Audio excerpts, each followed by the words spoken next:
Can you imagine, at the beginning of Corona, everybody was pointing fingers to the people of Wuhan. Now you can imagine, we had all these notions. They're eating each and everything that crosses their paths that they see and is edible. Things like cats, paka.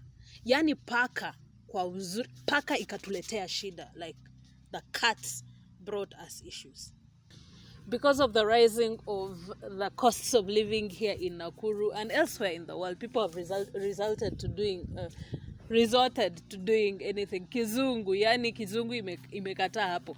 But people have resorted to doing anything and everything to make sure that they survive. Some have decided to wear women's clothes and sell mutumba, and it is earning them. Others have thrown ugali in the air and eaten it in style. It is earning them. And here in Nakuru, I think people have just resorted to hunting down cats, our pets, our favorable, cherished pets, to earn a living from them. Yani paka zimepotea kabisa in the estate in which we are, including our own very beautiful, adorable cats. Imepotea, like they are being hunted down. The other day on our WhatsApp group for the estate, the talks have changed, you know.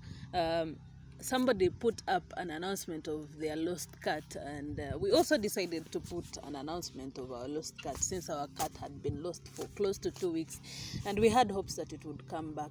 But the person who announced on that group was favored to get the cat back, though in bad shape. For us, we resorted, on the other hand, to get kittens and just adopt them and start life afresh. Talking about cats and kittens, can you imagine? Like, can you really imagine? Yesterday night, while my husband was doing his editing work in the office, me and my son decided to go and take a nap. And obviously, when you are a mother, you do not like sleep fully. Like, you can't just go and die like a log. Like, you can't just go to bed and sleep all senses down. So you have that instinct that keeps on telling you, check on your baby and stuff like that.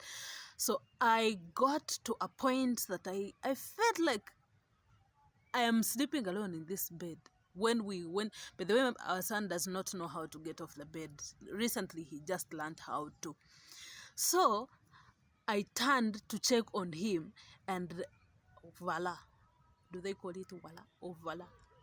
The boy was not in the bed. I was in the bed alone. Hey, do you know what that means? Now, I decided to open, you know, like in our house, when we are going to sleep, we usually leave the lights on. So I opened my eyes, trying to adjust to the light that is there, and I heard the sound. I wondered, does this mean that the dad brought yogurt when I was asleep and they started eating with the boy? But anyway, I decided to wake up, only to find this boy seated down, eating the kitten's food. He had the food all over his face, his eyes, his fingers, like everywhere, literally everywhere. And from the way you can see this plate, it shows you that he enjoyed himself with kitten's food. Can you imagine?